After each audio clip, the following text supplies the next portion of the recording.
Hi, friends. Hi, family. Thanks for tuning in to today's Techno Scream, a 1 week long stream on YouTube and Twitch. This week, in honor of our great economy and the Black Friday cyber deals, Monday deals, but it's Tuesday. I'm late. I am streaming live programming. I'm calling it a Techno Scream event.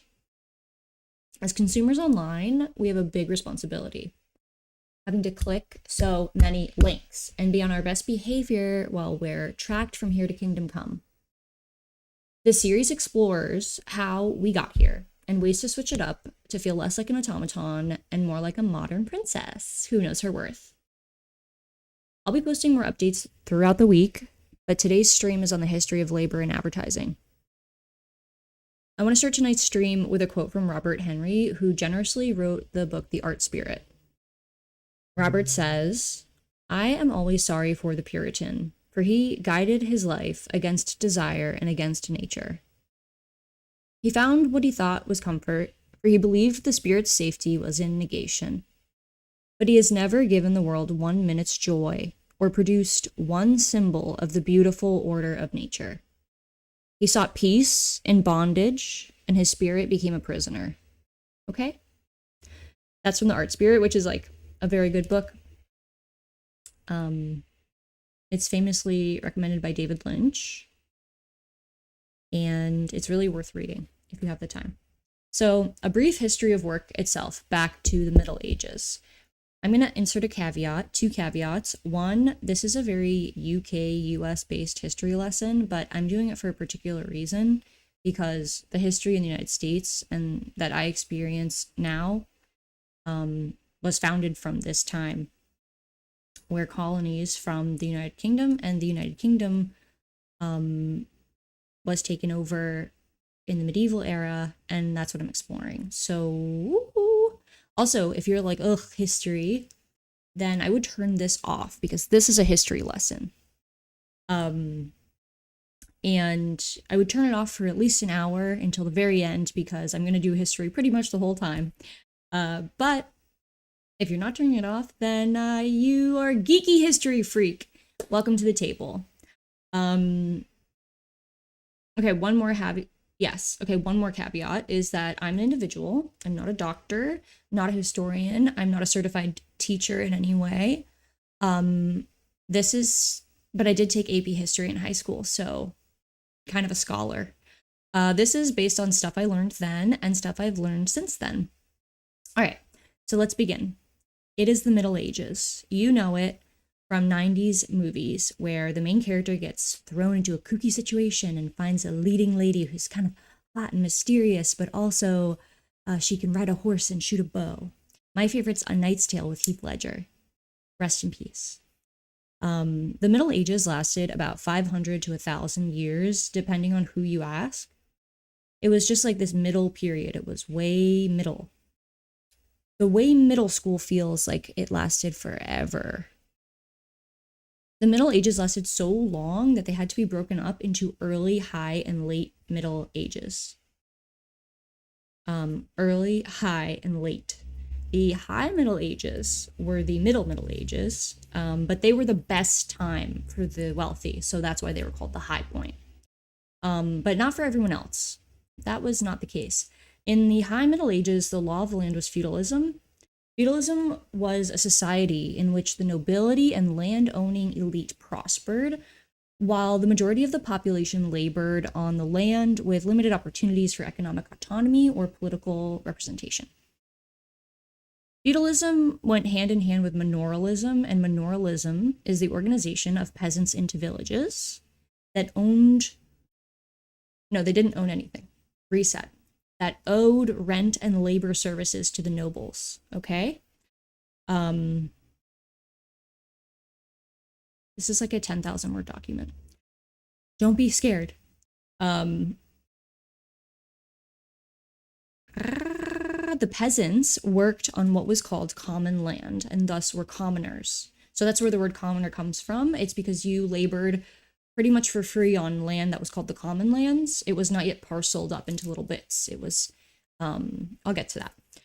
So before Christ our Lord, paganism I'm skipping. I'm so nervous. Okay, prior to being commoners, people lived in many small territories not united by one English language.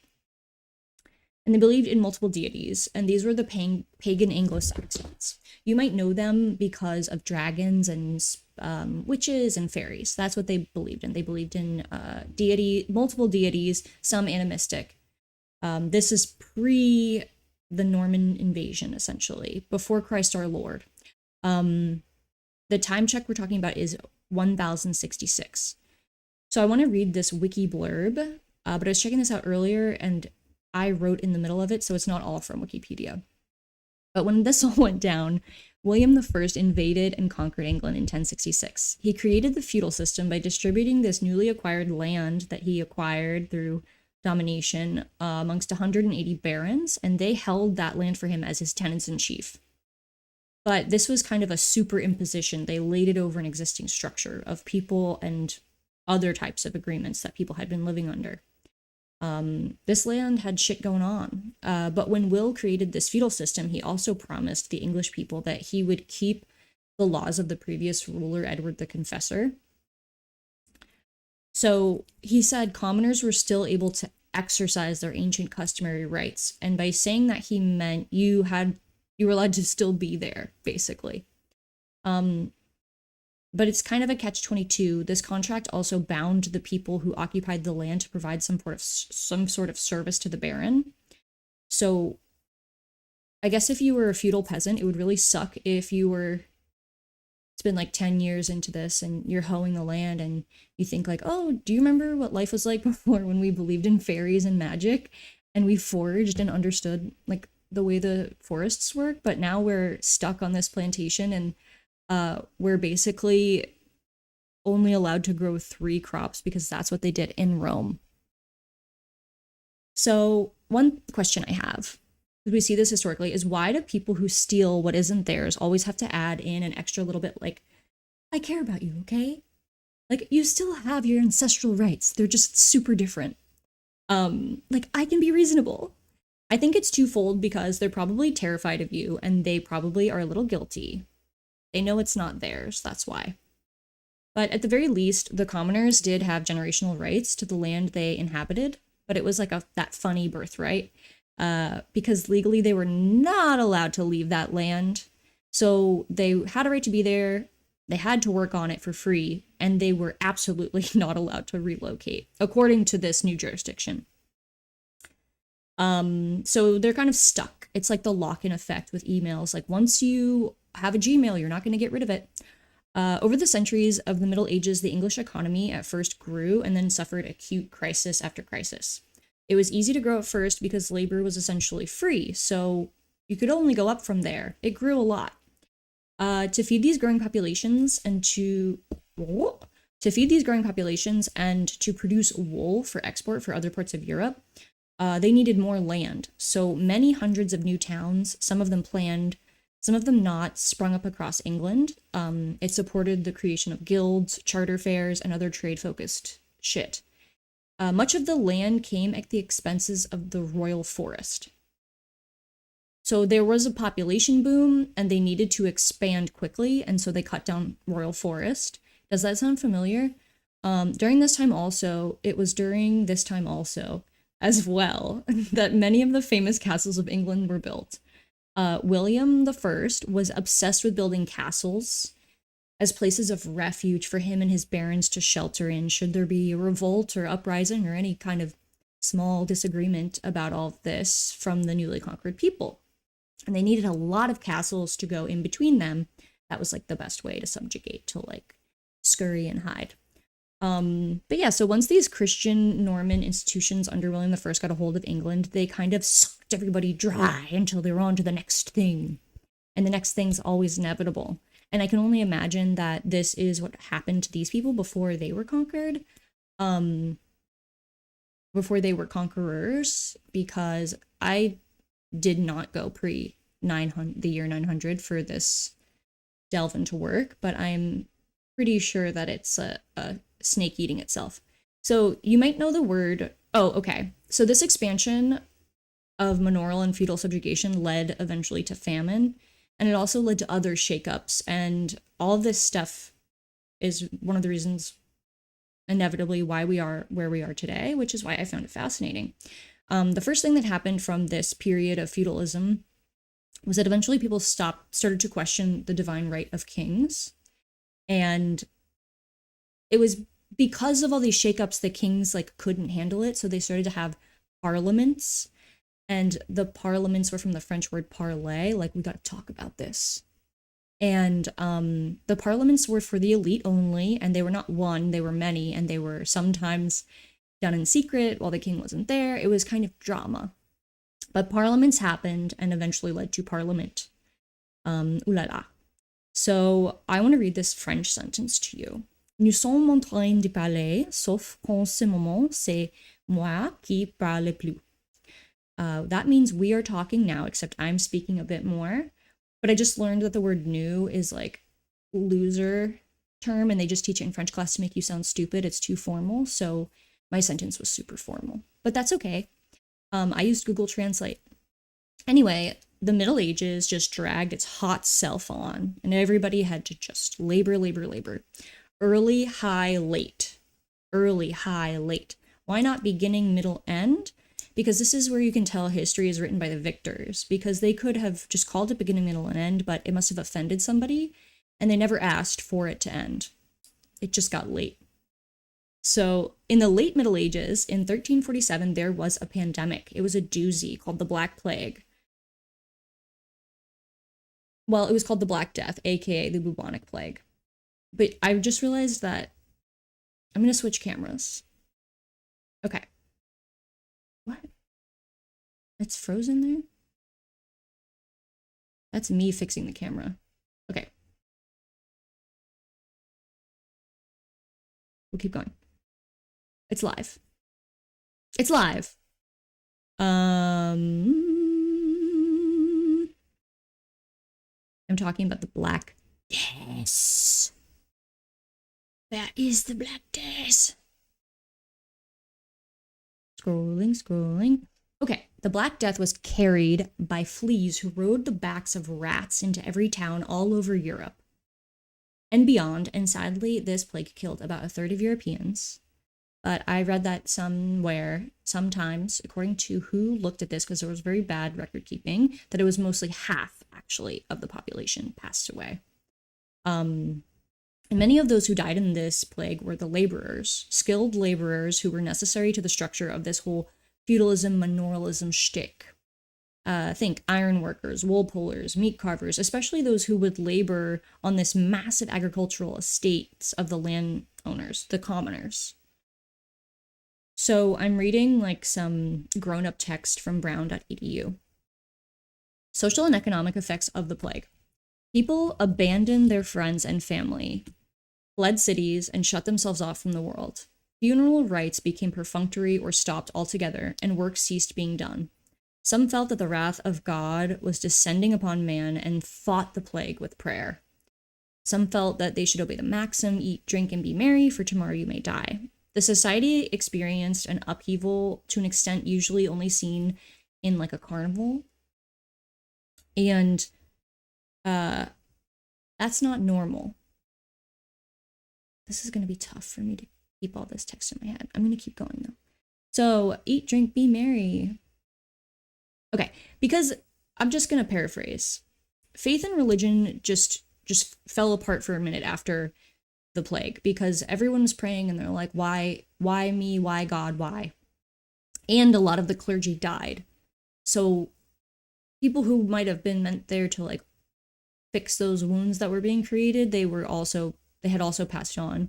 And so everybody was kind of left with an empty shell of a society. Think of that like there were still the same amount of horses, the same amount of buildings. Everything was there except the people that they knew.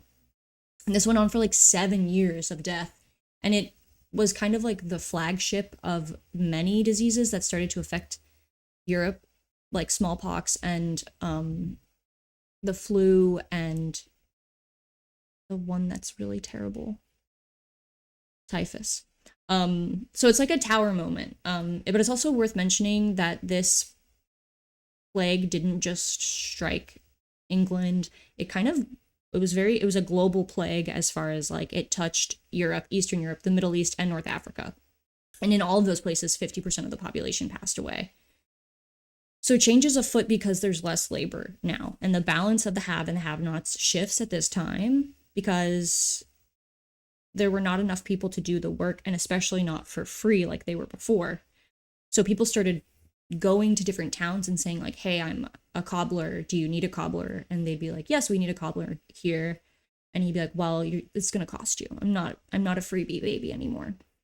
And so these new social structures started to be born, and manoralism as a structure was. I keep getting so many calls from spam people. I think it's ringing, but I'm using my phone as a camera.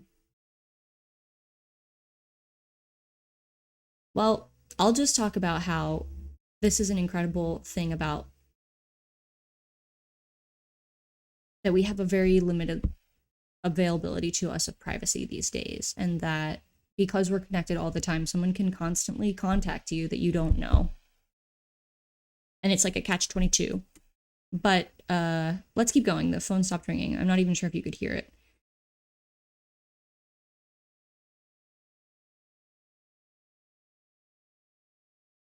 Yeah, people are questioning why would we hold up these structures, and the solutions to this came in a variety of ways, but because half the culture all over the world was halved, many people started looking to work smarter, not harder. They wanted to find ways to do things that wouldn't take up so much labor because they just didn't have it anymore.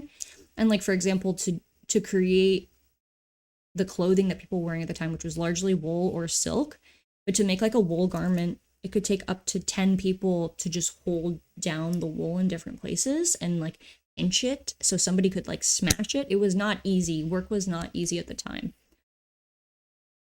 So these skilled laborers being in short supply meant that after hundreds of years of subjugation, they like, and I mean that in the root sense of the word, that they became subjects, that in this moment power was given back to them.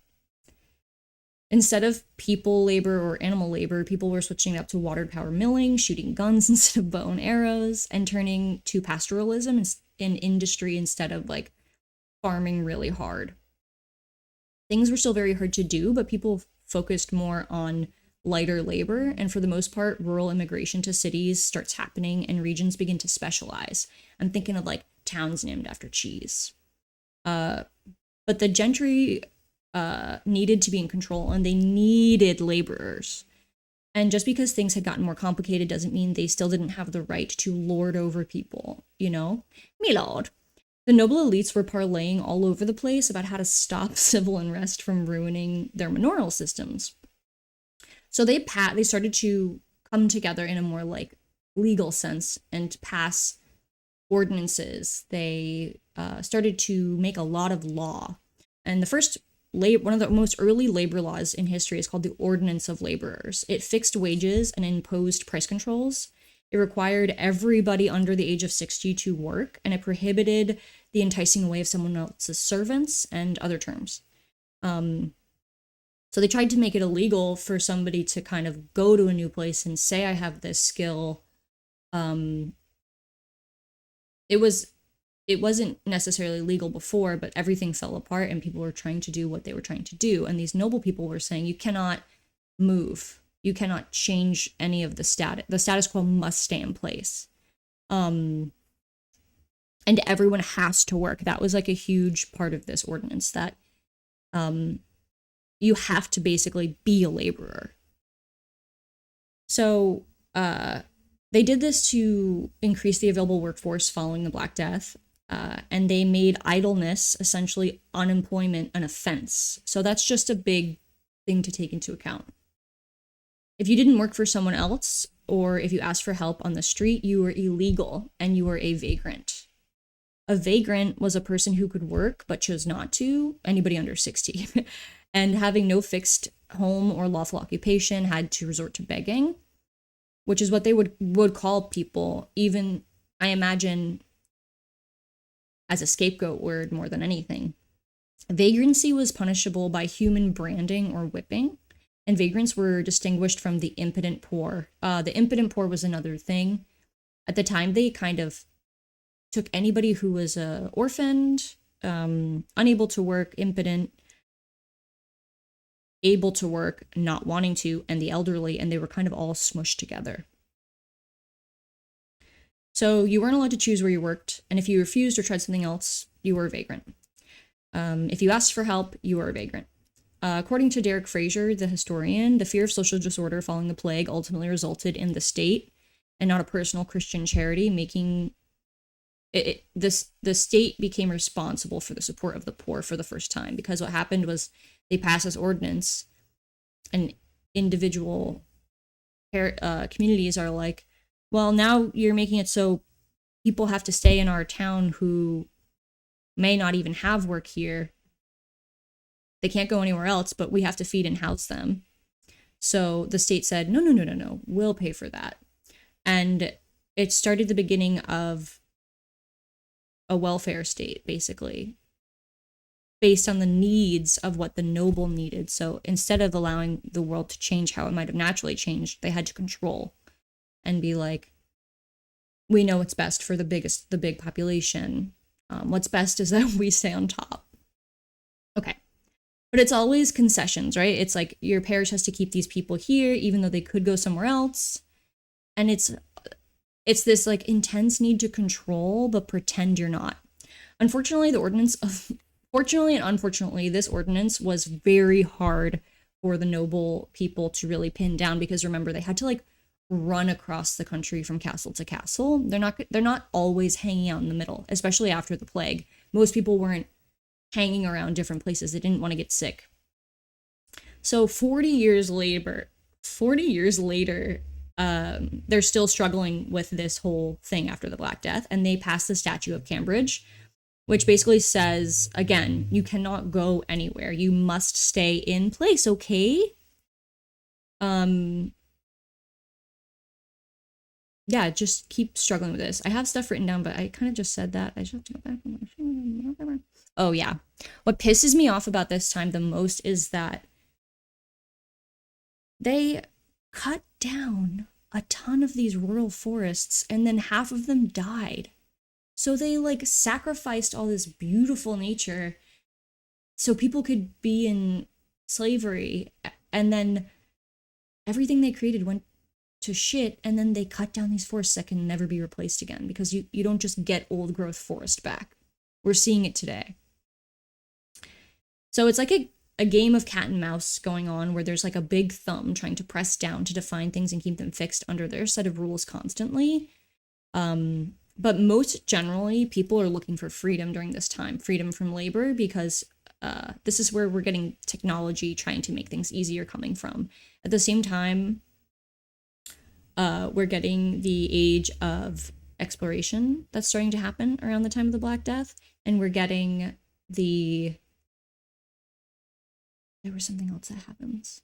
I'm going to get back to it, because one thing I want to talk about before we skim forward is something that's never discussed. Is what did the people on the ground actually do before and after the Black Death? Like, what was their day-to-day life like? And I want to talk about ale brewing, because women were the original brewmasters. And so I'm going to read, this is from Barbara Carswell from the State Library of Victoria in Australia, I think. But it's a little known fact that women brewed and sold most of the ale drunk in medieval England. Women brewed ale for their own families to drink, so selling their beverage commercially didn't seem inappropriate.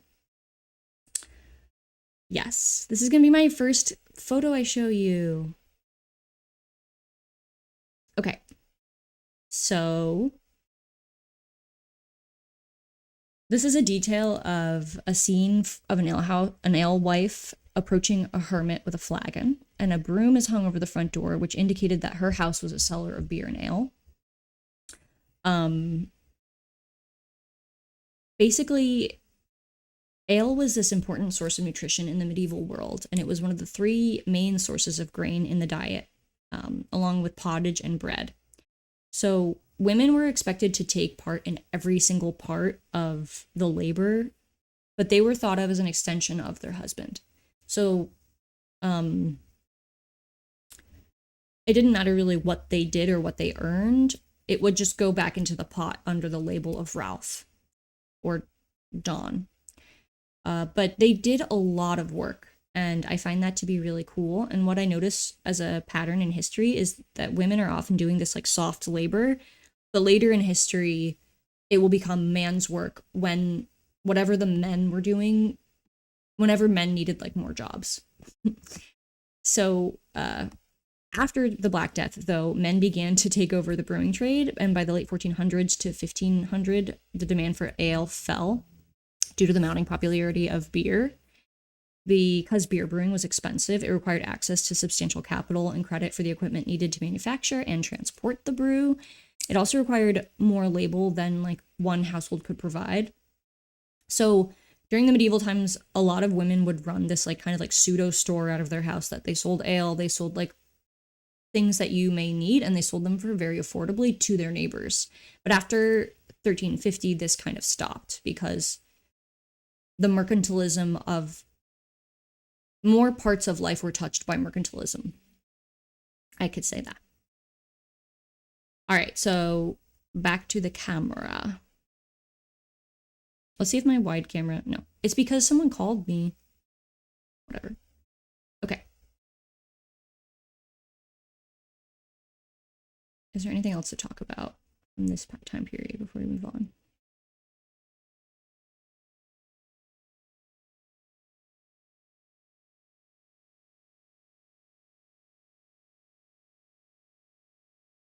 Really, we need to get to the Renaissance.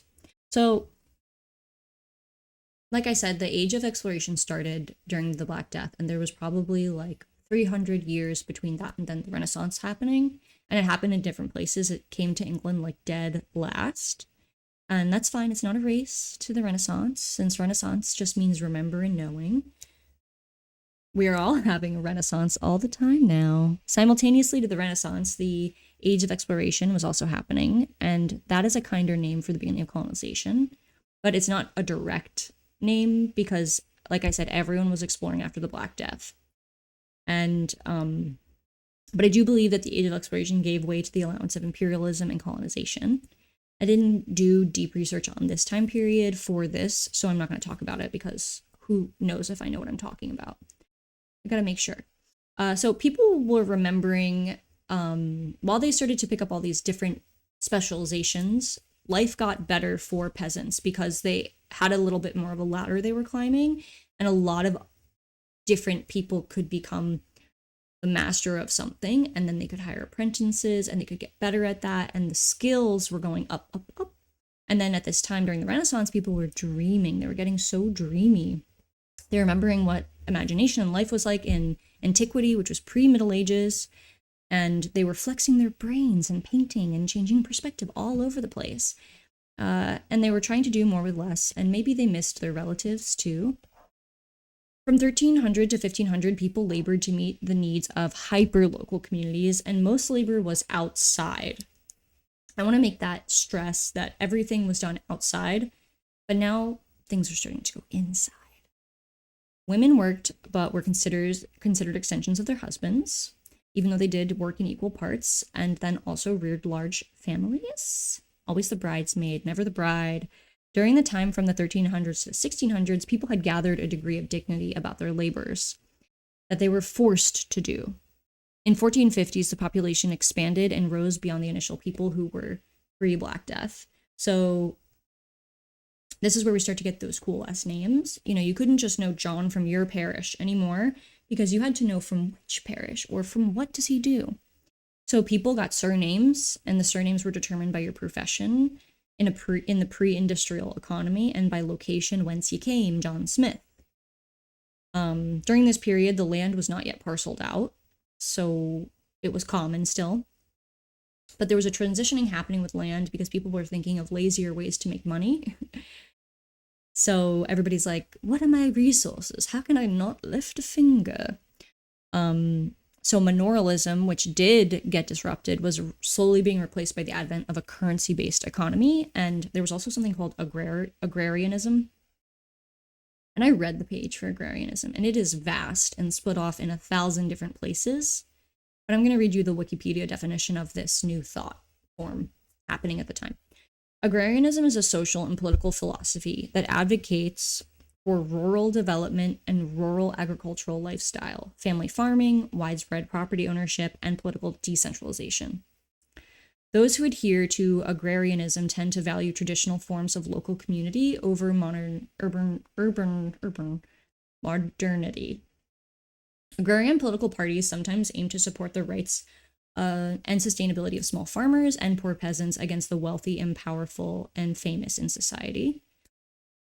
And I think that's a really interesting viewpoint that came about because you can see just reading it, I can see both of the political parties in the United States in there. I think it's interesting because I think a lot of politicians today pretend to be of this ilk, but I think they're just milking it. People who use the word farm as a code word, for a lot of things. Meanwhile, we still get our groceries from thousands of miles away when there are farmers having to close shop like 50 miles down the road from us, pretty much everywhere. Go to the farmer's market and spend $30. Okay, so I just wanted to stress that these new thoughts meant that there was a change in the value of the land held and what labor was, because they were going from the manorial system to a system of mercantilism, which focused on the ruler's wealth and accumulation of gold, or the balance of trade. I don't know if I said mercantilism earlier, but I'm defining it officially right now. It focused on the ruler's wealth. It focused on the accumulation of gold. It focused on the balance of a trade going on. And the mercantilist school of Druhl held that the value in society was from the products created by the seller exchanging his products for more money than the products had previously been worth by upping. But this newer school of thought saw labor as the sole source of value. But for like strict agrarians, only agricultural labor was valuable. Other labor was kind of unproductive appendages. So that's the shift from 1300 to 1600. People trying to take power away from kings and saying, no, your wealth isn't wealth, this is wealth. I do have to say this because I don't know if this is the right time to say that. No, we can come back to that. But yeah, I'm going to go back to workers had so much power at this time that the gentry had to talk, make laws, defining ways to circumvent these new freedoms. So everyone's just holding on to strings and living on the banks of these strings that are shifting all the time. If you speed up the opera, it looks like a circus. And if you slow down the circus, it looks like opera. The vagrant laws were passed, and there were a series of laws around labor, laboring, and not laboring. By the time of the Industrial Revolution, people had jobs. Their standings had been solid as much as they could be. And one thing that was coming to were how people wanted to separate themselves from the have and have-nots. So because there was this kind of middle class, the wealthy class like really needed to like look the part. So the Age of Exploration helped them do that. They brought Indian fabrics to England that were all the rage in Kingsbury. They kind of were exploring to keep something going for them, basically. They were like, we're the wealthy, we trade, we're fancy, we have boats. Okay. Hold on, I have to sneeze. But you can see what we got.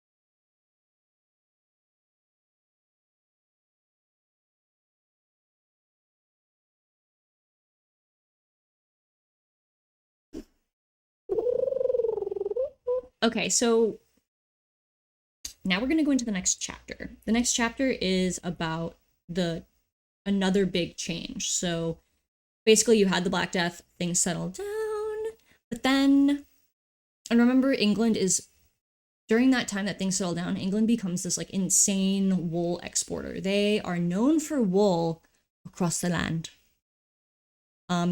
So in comes chintz and calico. You see, even though all of this shit had gone down and the Franco-Norman Empire had superimposed their knowledge and ways onto life on the Anglo-Saxons, making them serfs and shit, the people of England were still only making their clothing out of wool. And wool is itchy, and they didn't have cotton thread, and they only had silk thread, which was like very expensive. So chintz and calico coming all the way from India was a difficult thing to swallow for the dominating traders and producers of wool. England had just had that wool boom, and they were top producer, and that was their thing, and the difficulty trickled down to the laborers who were working in the food chain of wool, which was a lot of people. So here's a chintz dress. So you can see what it looks like. Okay. Here it is, it's chintz. It's not wool. Some people tried to say this dress was silk. Oh my god, a little black dog. Some people tried to say that this was a silk dress to save this woman from her embarrassment, but it's not as chintz. So, back to the script. There she is. I'll get better at this, but I don't, there's a lot of buttons to press. So it became popular. And first it became popular among the nobles who were trying to distinguish themselves, and they were quick to physically denote themselves, first using wall carpets and drapes, but then once these, so what's kind of funny, and I love this, is that, and this happens all the time, because I think there's just this inherent greed in the success of wealth, because it's not bad to like be abundant, but once you're kind of like thirsty for it, you're looking always for what you deserve, what you're owed. And this is like an incredible example. So basically the noble people, they would cover their walls in chintz, and then maybe however long it took for that chintz to get dirty and not look good anymore or not be worth washing, they'd take the sheets down and they'd cut them into sections and give them to the peasants to wear as shirts or laboring clothes. But it like looked kind of good when they made the old drapes into clothes, and also they were comfortable because it was made of cotton, and all of these noble people are wearing like itchy wool, so they're like, that looks pretty good. And they basically quietly and secretly at first start to make their undergarments out of the cotton too. And eventually so they're jealous of the servants' shirts. They're like, that's a good idea. Let's do it too. But of course they have to distinguish themselves. So they're not going to just like make the shirts the same. They're going to wear them in their underpants. But then the underpants are so comfortable and it's so lightweight. So they start to make dresses out of the chintz. But that's not cool. Let me get back on my script. I like to go off the script. Yeah, cotton is super comfortable. So the nobles got jelly of the servants, and they're like, let's just make dresses and use it for everything. Let's put it on everything. But it's controversial because it was basically like they were wearing a big FU flag to the wool industry that was disappearing. Apparently there were reports of people ripping the dresses off, some of the women wearing chintz, and that's why that photo of that woman is controversial. And hundreds of years later, well, we're not there yet, but hundreds of years later, these fabrics and this chintz started to go out of style. There was like a queen who was like, I'm wearing what the frick did she wear? We're going to skip it. I'll come back. Quoting an antiquing magazine. Okay, this is this woman. Super interesting. Okay, I'm quoting the antiquing magazine from 2009, and this is Rosemary Krill, senior curator at the Victoria and Albert Museum, speaking. She says, these people were fighting for their livelihoods. The clamor for Indian chintz threatened England's local wool and silk industries and led to chintz being outlawed on numerous occasions. A law in 1701 forbidding the import of Indian dyed or printed cotton or silk except for re-export was passed, and then in 1721 they banned it outright. Because when they first banned it, they thought that it was gonna like work. And then it didn't. They did it again. They're like, no, this is a specific law. You literally can do nothing with it. It's off limits. Come on. Okay. And that effect was that ban was in effect for 60 years. But anyway, back to what uh, Rosemary's saying. She says, in one headline confrontation, the fashionable London actor David Garrick and his wife had their chintz bed hangings confiscated by customs, and eventually the demand fueled the invention of commercial roller printing of the now familiar English chintz. So they basically liked the chintz enough to try to replicate it.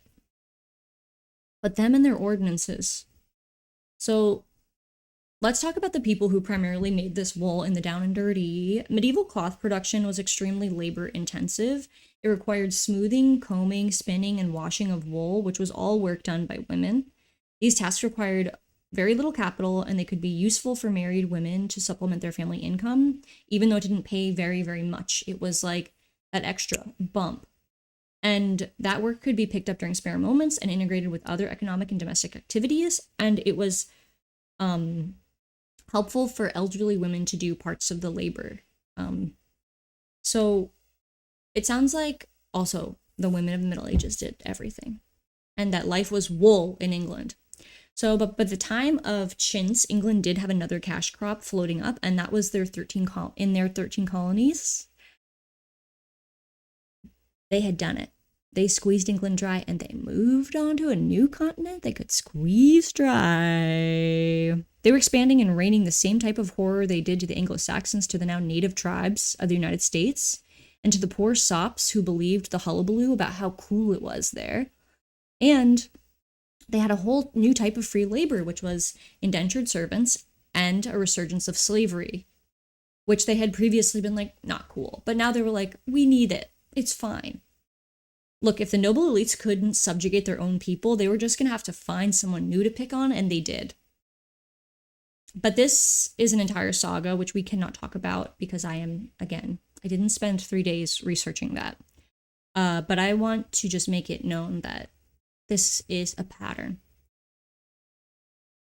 So let's go back to India and chintz. India obviously had advanced methods of doing things. Also, I'm just going to check if anyone said anything in this chat. It doesn't seem like they did. Okay. India obviously had advanced methods of doing things, and that's how they made the chintz in the first place. And the colonies in the United States were trying to prove their worth to Papa King back and Mama Queen back home. So it was suggested by someone, but I can't find where, that cotton became a major crop in the colonies. And I just want to say that I read something interesting, that farming in the colonies was booming because there was this interesting thing happening where farmers from all over Europe were coming together. German farmers, English farmers. I read about a bunch. Irish. My brain's slowing down. But yeah, they had all these different techniques, and they were heavily borrowing practices from native tribes who also had been growing cotton forever. So there's a little bit more of a skilled labor force in the colonies because there's a melting pot going on. But in India, they used something called a chakra to do cotton processing. And it's a worm gear cotton gin. I'm going to show you a picture of it. I love to show photos. I think so.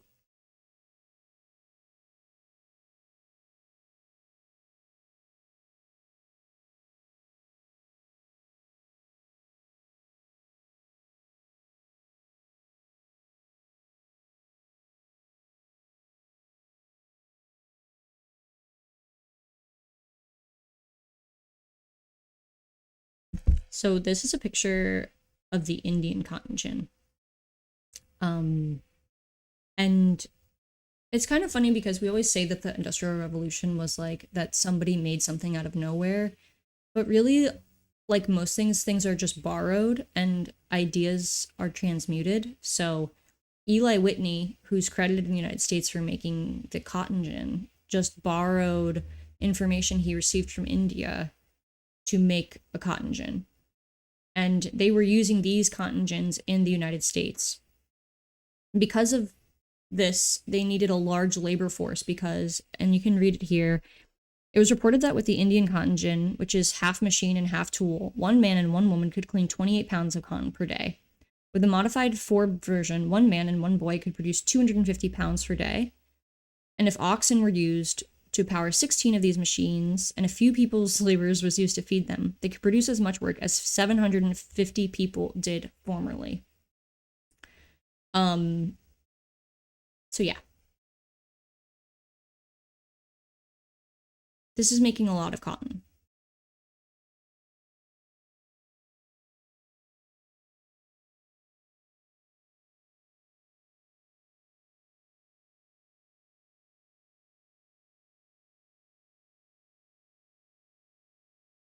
So cotton is growing in the US, and they're using these machines they've borrowed from India to do it, and whether the people in England like it, the people back in England like it or not, there are people who are also vying to replace them in their own colonies. Everybody is going to replace the wool. They got chintz. They're not going back. They're not going to go back from something that is so fashionable, so easy, so comfortable. And now there's a competition with free labor in the colonies. So eventually, this invention from the Indian subcontinent was improved upon, maybe by Eli Whitney, and that meant a lot of cotton to go back home to England, and simultaneously, that cotton could be turned into thread now and woven quickly with a new invention called the spinning jenny. And it basically could make British chintz. So now the whole wool industry was still at stake because even though the British are winning their little insular competition to do things differently and turn chintz off from being imported, they're making it themselves. They're still hurting themselves because it's not like any of those people who were mad at the chintz dresses are going to be employed by this new cotton chintz, this new British chintz. The jobs are gone. So let's follow up on this law called the Vagabonds Act of 1572. The Vagabonds Act here unless someone will take them into service for 2 years. In case of repetition of the offense, if they are over 18, they are to be executed, unless somebody will take them into service for 2 years. But on their third offense, they are to be executed without mercy. If they find you being what they consider a vagabond 3 times and you're going to get branded each time, they're just going to murder you. That's how much this wealthy class cared about the jobs that they were taking away. So all of this, like once livelihood goes away, personhood goes away. If you spend your days doing 14 hours of labor on something, that's who you are. If it's your last name, that's who you are. And you can't do your last name anymore because the economy is going... Okay? It bothers me.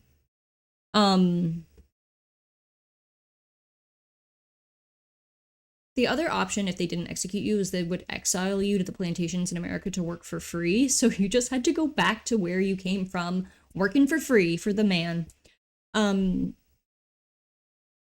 So we can see that laws against not working become stricter and stricter over this next 500-year period. But the people at the top don't care because they can't see it on the day-to-day. And to make matters worse, it's actually children who were the preferred operators of these looms and spinning machines because their tiny little hands could pull the levers quickly, and they were easier to discipline with a ruler, and they couldn't argue about their pay because they were babies. So the gentry men say, "Ha!" to the artisan who dared think he had value. Ha! So they didn't fix the child labor problem until like 1850 also. They just kept letting it go. So obviously, even though they might have wanted to, the gentry people could not kill all of the unemployed people because there were so many of them. People are mad in the 1700s and 1800s, and they're not just mad in England, they're mad in France. This type of behavior from the French was permission giving to the rest of Europe who were struggling, and to the American colonies. I'll just quickly talk about the French Revolution, which was spurred by crop failures and taxes. I haven't touched on this yet, but taxes were used throughout the entire medieval period. But in France in the 1700s, a significant problem was that the tax rates varied wildly from one region to another. They were often different from the official amounts, and they were collected inconsistently. The complexity and lack of accountability caused resentment among all taxpayers. It sounds like today. So back in England, a pissed off and inspired group of disenfranchised hand weavers decided that they too could revolt. And they destroyed early power looms, spinning jennies, and other equipment that was destroying their industry. And they all went under a pseudonym called Mr. Ludd. So they like leave a note like on your burning spinning jenny, like, courtesy of Mr. Ludd. And you might have heard the phrase Luddite whenever somebody is like, if you're like, I think AI is creepy, and your friend's like, you're just a Luddite. That's what it means. Luddites had balls, though. You gotta be careful with these fearful elites, because they're looking for ways to just kill you, and they soon decreed that hurting one of these machines was punishable by death. Do not hurt our money machine, okay? But if your last name is like Valerie Woolsmith, and there's no wool to smith, then who even are you? What am I, a joke to you? This wasn't like people's identities, it was their purpose. It was their identities, it was their purpose, but it was also how they were feeding themselves. People were literally starving. The British Army was deployed to fight the Luddites at one point in time, and there were as many soldiers fighting the Luddites as there were fighting Napoleon a few years earlier. And one mill owner threatened to ride up his saddle in Luddite blood, and then he was later shot by a Luddite. But everything wasn't so like rich versus not rich coded, because remember, things had become more complicated. And a lot of people during the population boom that happened with all these out of work people, a lot of men became for hire mercenaries or worked in royal armies. There weren't very many jobs, so you would take a job kind of protecting if you had to. You weren't a knight, we're past knights, you're just a mercenary. But yeah, life isn't black and white, and while I'm stoning the elites here for having castles, there were a lot of people up and down the ladder who could see what was going on, and people were starving, and they were going to die either way, so why not fight? If it's punishable by death to fight for myself, but I'm going to die anyway from starvation, I'm going to fight for myself. So I want to read from this beautifully written Medium article by Larissa Schiavo. I wouldn't have found a lot of this information without her. But she writes, the prospect for weavers were grim. In 1800, a weaver could expect to earn 6 shillings a day, but by 1826, a weaver could expect to earn that same amount in a week. Many weavers were forced to take work in pieces and were paid by piece for their meal. I think I added the thing about the piecemeal. I'm so bad at quoting. But she also writes, in the power loom riots of 1826, even those tasked with arresting the weavers had a hard time believing that these starving people were in the wrong. According to an account at the time, the constables that came to break up one of the rioting groups handed out their own sandwiches and left after one rioter asked, "Are we to starve to death?" Even after repeated riots, this technological unemployment was addressed by deterring bad behavior instead of addressing the root causes. They kept having all these parliaments trying to figure out what was causing this mass unemployment, and basically the wealthy all got together and did a study, but like sitting in their houses, not going outside, about what's going on, and it became a moral argument because they needed a reason to back up their wealth, and they couldn't find one by actually looking outside. Mill owners did experiment with giving a small payment to out-of-work people. Admittedly, it was a starvation wage, though they argued that setting a minimum wage across mills would be meddling with the free market. So, chintz. So the whole chintz thing, then to be replaced with machines, then to punish people, happened in multiple industries, and pressure kept rising. This wasn't a one situation all. Like, this didn't just happen with wool, this happened across the board with everything. Floods of vagabonds, paupers, and the general disgustingly unemployed had to be supported, and every law they wrote added to the concessions until they were basically paying people to be unemployed so they could keep their industries going. I want to go back and mention something about work at this time too, because most work, again, was done outside in the United Kingdom. From 1600 to 1800, while the Industrial Revolution was heating up, things were done outside, and that meant a certain amount of freedom for the people unemployed and people physically. Because even to be punished, you got punished outside.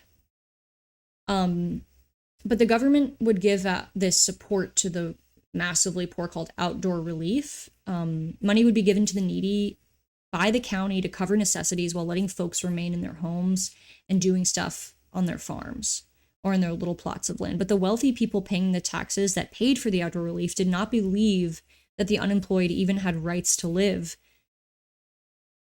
So they started to complain about the amount of taxes going to this outdoor relief. And this led to something called enclosure. But I want to talk about how this like big shift from church charity to government charity was significant because people had disdain for government handouts from this time because it fluxed their brains. They would have to address some things in order to like want to give to the people who they don't want to give to so hard. And when it has to be funded by everybody, they start to hate it even more. And it's kind of how we are today, where it's like if a private institution wants to do handouts and gets tax breaks, that's totally noble. But if everybody just paid for everybody to be happy, that's disgusting. I work for my money. Okay? So if you can't beat them, enclose them. A cheaper way to fix this whole unemployment thing was to put people into workhouses. And this would solve the dilemma of them losing their identity because they had something to do. And because they'd be given a new identity under the holiness of work. Just that concept. What is work? It's just the general work of swallowing shame indoors. Remember, if you're going to vehemently pretend to be owed something by someone, you're probably insufferable. So this is a quote from a nobleman on why they need these restrictions around laborers. This was right after the Black Death. He called workers sluggish. They are scarce. They are grasping. For the very little they do, they demand the highest of pay. He didn't think they were working hard enough for him because before they were forced to work for free. So in order to do this control, to force everybody inside, they really harped on religion. The workhouses were to save these peasants from themselves for being poor. At that time, being poor was your fault.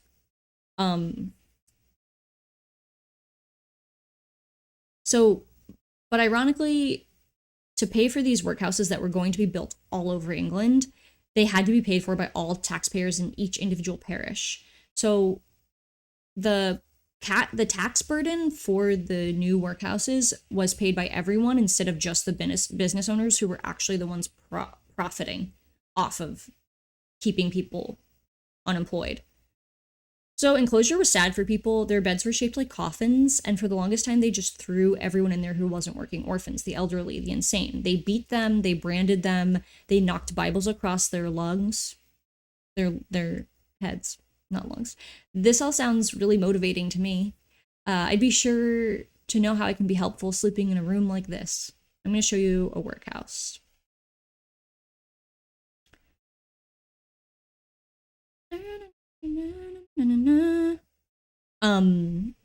This is a workhouse. They were shaped like crosses, and then they had these sleeping rooms with coffin beds. And God is truth, God is good, God is holy, God is just. This is where you get a lot of this brainwashing, basically. I think it's in something I read. I didn't obviously know any of this information by myself. It's all linked. And I'll put the links in the YouTube video. But Orwell apparently visited one of these workhouses, and that was where he got the idea for his books. It was Orwellian before Orwell to be in a workhouse. I just want to say that. Just want to give my tidbit. Oh yeah, oh yes sir, I'm tidbitting to you. Yeah, motivating spaces. These spaces were meant to break you because they could prove that you were useless to begin with, and defeat the fact that maybe you used to be a skilled laborer, or your parents were part of a thriving middle class that was once growing. But like the man who brought his own sandwich to fight the rioters, people aren't dumb, and they're not all one hat. As the time went on, the machines that replaced workers also went out of fashion, and people could see again that the workhouses, which had become more and more prison-like, were not working. And something I think about is I think about all the souls who were pushed into these workhouses and died at like 15 to 19 years old, because like that doesn't just go away. And by starting the workhouses the way that they did and making everything very religious and very like you must work, but not giving these people, hold on, we're on a small,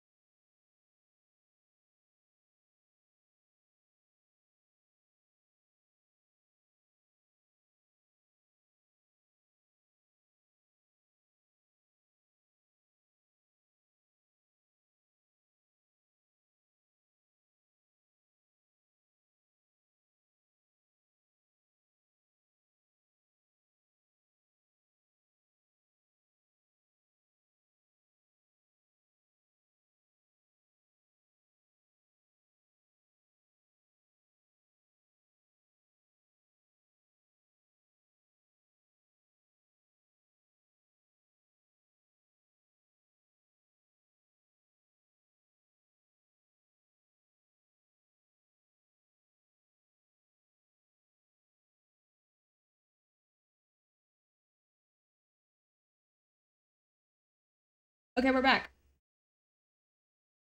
Did I fix my wide camera too? Yay! Welcome to the Techno stream.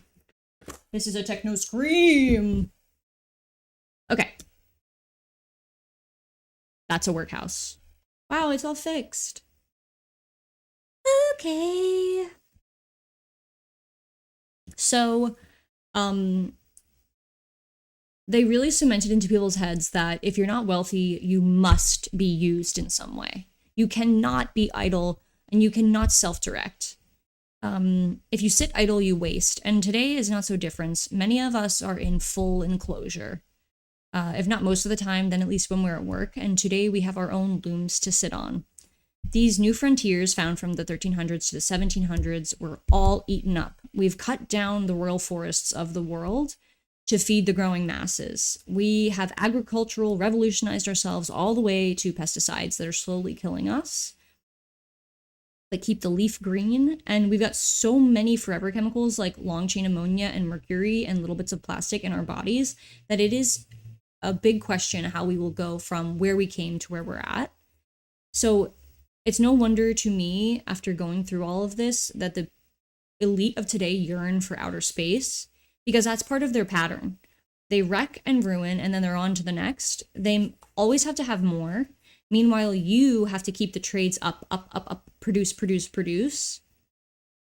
You have to industrialize wombo, bombo, big it up. I wrote that. So I'm reading it to you. But here's the problem with success. Success can be a bit of a sickness if you hold on to it too tightly. The age we are now in is one of globalization, but it stems from this feudal era. This innovation frenzy that existed swallowed up the whole world, but what is the one killer of innovation? It's having only one choice and one thing. And every time people say they're innovating or having a free market, everything's often running into monopolization. And they don't care about you. These conquerors can't admit it, but what they're searching for when they start every time is something different than what they already knew or what they already had. And they want things to be easy because they've never done anything with their lives. So it's thirst. And they lord it about while everyone else achieved around them for them. We don't know the countless stories of the countless people who worked for them. We only know about the conquerors and the conquered. These people have always had to steal labor, and when they couldn't steal labor, they reconfigured the values of things to suit them. And when that didn't work, they just stole other people's ideas from the outside and pretended they were having a boom time.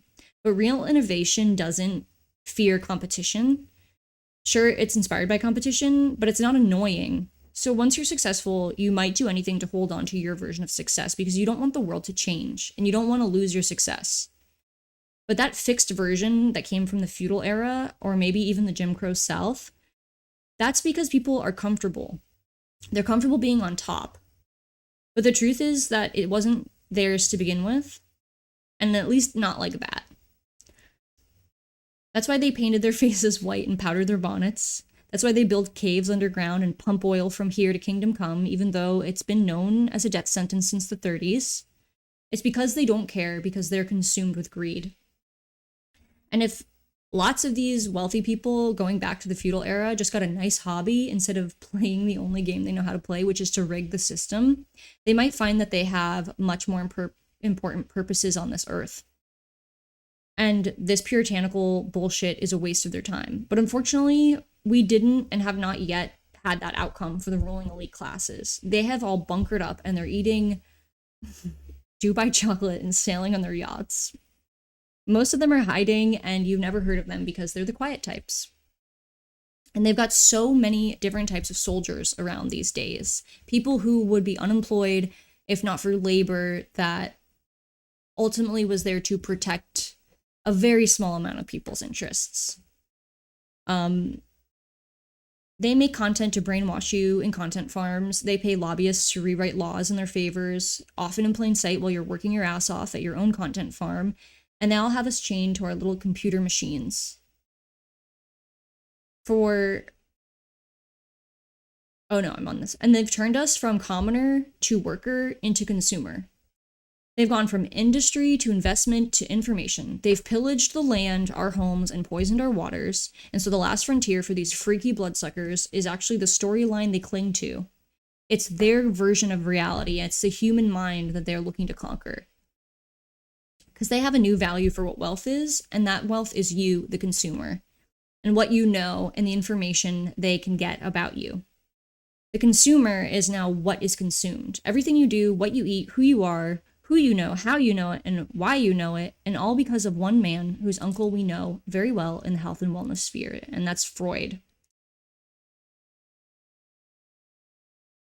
The modern day people, post-industrial revolution, post-independence, whatever it means, the wealthy just have stuff to sell.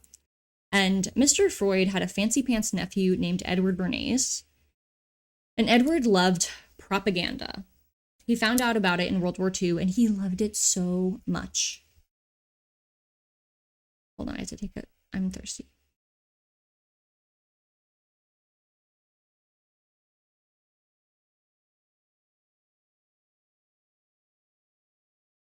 Okay. We're going to stay wide for a second. Edward loved propaganda. Here's a quote from him. The conscious and intelligent manipulation of the organized habits and opinions of the masses is an important element in democratic society. Those who manipulate this unseen mechanism of society constitute an invisible government, which is the true ruling power of our country. We are governed, our minds are molded, our tastes formed, and our ideas suggested, largely by men we have never heard of. It is they who pull the wires that control the public mind. So Edward must have been so mean to his sister when he was little. I imagine he would tell her there were froggies in her shoes so she wouldn't get ice cream from their dad. He's the invisible hand. So now in this history lesson, we're in the year 1900. The world is on the move and people are migrating about. The people who were once serfs are now like, F this whole continent, I'm going. But some are staying. All whether to stay or whether to go are perhaps as brain damaged and as beaten as one another, and they have had their livelihoods taken from them over and over and over again. But at least they're able to move around. Those Orwellian messages in the workhouses did quite a doozy to the souls of the population, and I bet even into their next life and their next life after that. Being told you're scum over and over again doesn't just go away in one lifetime, and it certainly hasn't gone away from the recesses of our negative, you're a piece of shit self-talk that we have today. These people were inadvertently training poor people to be poor. Not because they helped them with handouts, but because they helped them through the sustained effort to remind them of how poor they are by raising them in poverty and keeping them inside. It is a psycho scream that has lasted for generations. By the 1900s, people's brains were so soft for the molding by Edward, and he really gets them. Bernays was the perfect sidekick to the already listen here mindset of the ruling class elites from the past. See, in a democracy, people are supposed to be allowed to voice their dissent, but if they have no dissent because it's been advertised away from them, you don't really have anything to worry about. Bernays was a master of manipulation and used either allure or fear to sell products for companies with growing power. He called his method the engineering of consent and provided leaders the means to control and regiment the masses according to our will, without their knowing about it. To do so, it was necessary for him to appeal to the unconscious, unrational part of the mind. My favorite story, and the first time I learned about him, about Bernays, is that he was able to link women smoking cigarettes to the women's liberation movement. He called cigarettes torches of freedom, and he told women to light them up. In 1929, he paid women to smoke their torches of freedom as they walked in the Easter Sunday parade in New York. They were kind of like flappery, and flappers were in at the time. A flapper was like, I'm a woman, hear me roar. But at the time, women were not allowed to smoke in public, so they could really only fume silently in their kitchens instead of roar loudly. Edward hired his own photographers and published the photos of these women lighting up the torches of freedom at the front of the parade around the world. He said women can smoke cigarettes too. To men and women, he promoted cigarettes as both soothing to the throat and slimming to the waistline. But at home, Bernays would snap every one of his wife's cigarettes in half and throw them in the toilet. He already knew that cigarettes were cancerous while he was advertising them, because Bernays wasn't concerned with truth in the matter. He was concerned with profit and perception. For Dixie cups, Bernays launched a campaign to scare people into thinking that only disposable items were sanitary. Like, he didn't care if what he said was a crock of shit, and neither do advertisers today. The word advert comes from the French word to look, and means to direct one's attention to. And today, we don't just have advertisements where our attention's directed. We have, like, super psycho brain bomb advertisements that don't only want to direct your attention, they want to steal your attention, and they want to go inside your head and sleep for 20 days. It's not about freedom. It's about making you do things. But do you know who ended up being Bernays' biggest fan? It was Joseph Goebbels or whatever. Goebbels was the minister of propaganda for the Third Reich. From Bernays' writing, he was able to create a Führer cult around Adolf Hitler. He loved the book Propaganda that Edward wrote. But ironically, Bernays was Jewish, and his ideas helped to eliminate his own people.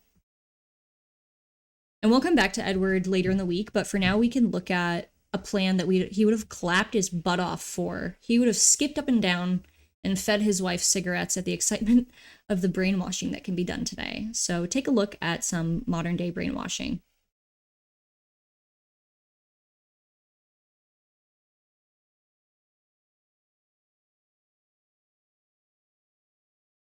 Multi-million-dollar contracts with firms linked to Trump's allies to target American conservatives and churchgoers. The campaigns will use bots. Go, my friend.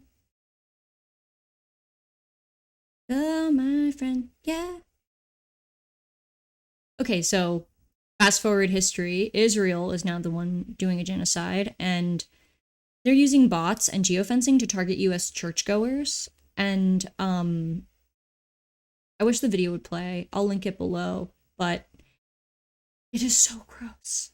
They think that evangelicals and conservatives are so, like, do whatever the church tells us that they're gonna totally, like, listen to all this content farmed in their direction, and that it's gonna save the image of Israel.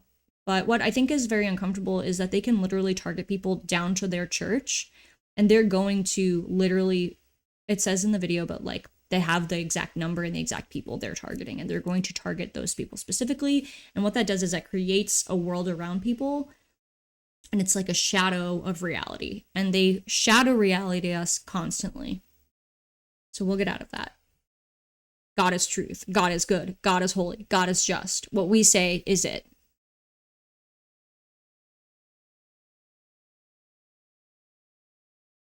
Oh, it makes me so mad. Yeah, so Hertz, I think that is like a major firm, revealed that the state of Israel has signed multi-billion gilbadillion contracts with the U.S. firms linked to Trump allies and evangelicals to rebuild support among conservatives for Israel. The campaign uses bots, influencers, and retrains AI systems like ChatGPT and Claude to steer discourse and rehabilitate Israel's image. Let me brand you, baby. So these principles that Edward came up with are still used today, and that's why information and perception and information about you is so valuable, because the primary function of it all is to predict what people will do and find new ways to control them. Because they have lost the game of being efficient or useful. They've lost the game of being efficient, but they still know how to steal and they still know how to make up stories. And they've enclosed us in new systems, and our coffin-shaped little beds are now our cell phones and our little apartments and our social profiles and our blessed to be here signs. They make us fill out Google Maps for them. They follow us around, and then they spy on us so they can replace us with Waymos. And I just want to quickly show an ad for Waymo, because the whole campaign is called Normal, to show you what is normal to you. It's not gonna play. My computer's not strong enough to like stream a YouTube video, but the campaign is gross. Campaign is gross. It's like these two teen girls like dancing, and they're like, ah, yeah, and then they're like, oh, where's the car? Oh my god, it's not coming. And then the car like shows up, and they like get in, and they're like, yes, and they're like, oh, I can put my music on, and the steering wheel's spinning by itself, and then it just says like normal over it. Super normal. So normal. But the Waymos are creepy to me. They can see through walls, and they go around my neighborhood constantly, basically surveilling. And my feeling is that they're more of a surveillance system than anything, and I don't trust them. And I don't care what you tell me about them. Somebody told me, I got in an argument with someone. It wasn't an argument, it was a really nice conversation, actually. But anyway, they tell us our carbon footprints are ruining the world, and that our world is dying when we could all be using our front lawns to grow food gardens and cut them out of our lives. We've been advertised to think that without work we're useless, while they literally ask us to brand ourselves. Then we ask why we have this emptiness inside. Like, we had this past in labor, and we wonder why there are serial killers and murderers, and everyone wants to listen because it's a shadow of the past. I'm not a true crime person, but I am a horror film person, and I can only imagine that they feel similar things, because I do think you have to look at what's grotesque in the face. And if your great-great-grandfather was branded, that doesn't just go away. If your great-great-grandmother or somebody even like psychically connected to you, this is like deep bullshit. And it just continues. They will have us train on whatever their new contraption is next, so they can keep changing the bar, raising it and moving it from side to side, so we're busy infighting and being confused to realize that the bar is a stick that they beat us with. Did you know that a murder of crows does the same thing that we do when we watch true crime?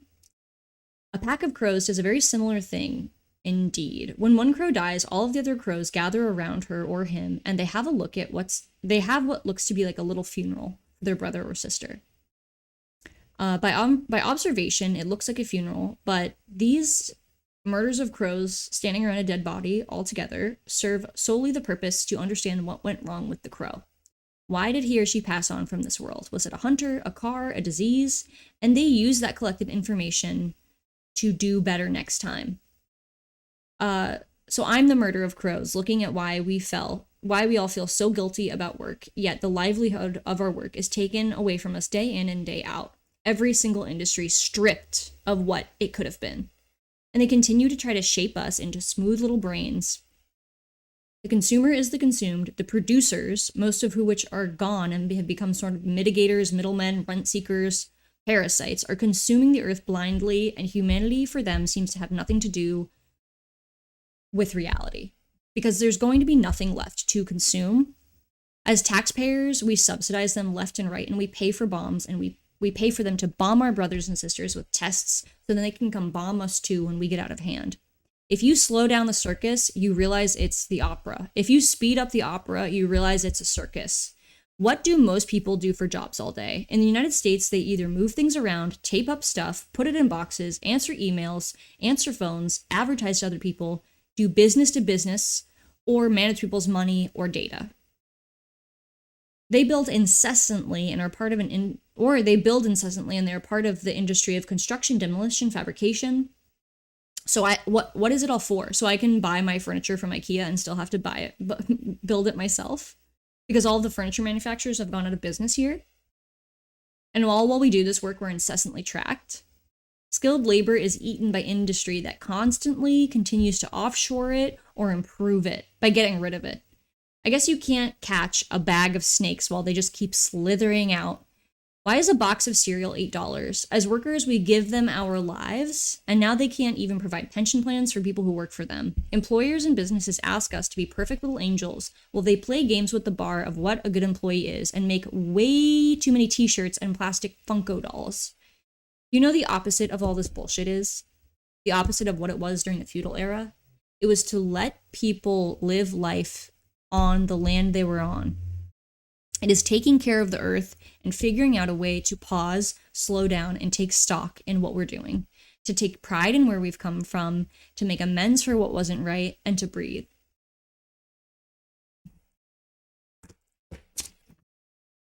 This isn't a burn all technology stream. This is a yay technology. This is cool that we get to be where we are, but maybe we have a minute to look at our beautiful planet, because this is also a yay we haven't killed ourselves. And it's a pause to say, what direction do we want to go in? We do all this charade of work so that we can buy things.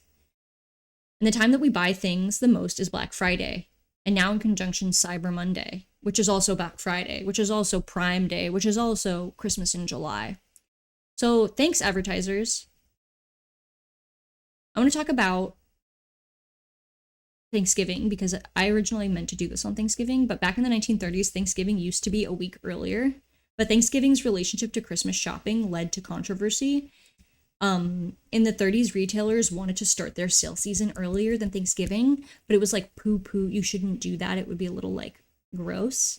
So instead of advertising before Thanksgiving, they petitioned Franklin Roosevelt to issue a proclamation proclaiming that Thanksgiving was a week earlier, to be on the fourth Thursday of November rather than the last Thursday, meaning in some years it would be a week earlier. And that's why we have Thanksgiving on the fourth week of November, which means that most years they had lengthened the Christmas shopping season. And just so you know, most people did not adopt the president's change right away.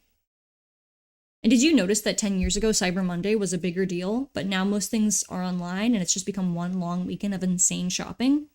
So shop till you drop, I always say.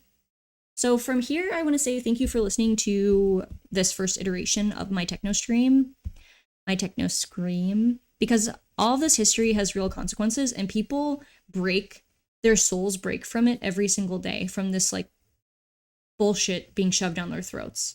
So instead of letting them break us, let's break their systems and look elsewhere than the obvious or the old for answers. Let's hold hands. So I already told you what I'm doing. Yeah. Tomorrow's stream, which is actually tonight because I've tried to do this stream a few times. This was supposed to be yesterday's stream. So anyway, you can see my little boop.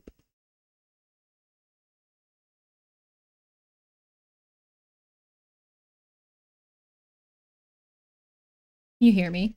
Great. Tomorrow's stream is called Runaway. Bye-bye, Spotify serfdom. And I'm going to be exploring leaving Spotify. And I'll be live streaming what that looks like, all the options, and then telling you what I pick. And I'll also be exploring this really cool music production software that Aphex Twin used in the 90s to create his like sick music. And I'm going to try to make a song called Run Spot Run. So the next day we're doing how to surf the internet sideways and lower your spectrum bill, where I will be showing you how I surf the internet, which is I call sideways. And then I'll also be lowering my spectrum bill and we can do it live. And then if you want to call your providers to tell them that you want to pay less too. That'd be cool. If you want. I have saved a lot of money on my bills by calling and saying they're too high. Thursday, I'm not streaming, but Friday, I'm doing a panel called A Woman Edited Goodfellas, A Black Man Created the Stoplight, and 10 Reasons I'm Grateful for Growing Up Poor. And I'm also going to talk about post-2008 financial crash workers. So that's what I've got going on this week. I'll be trying to stream every day except Thursday. And I'll see you later tonight at 8 p.m. PST if you're interested in Runaway Bye-Bye Spotify. Thank you so much for watching my stream, and I look forward to doing more of these. Is there anything else I want to say? This live stream has been a production of Finest Impulse. Thank you, Finest Impulse. Have a great day.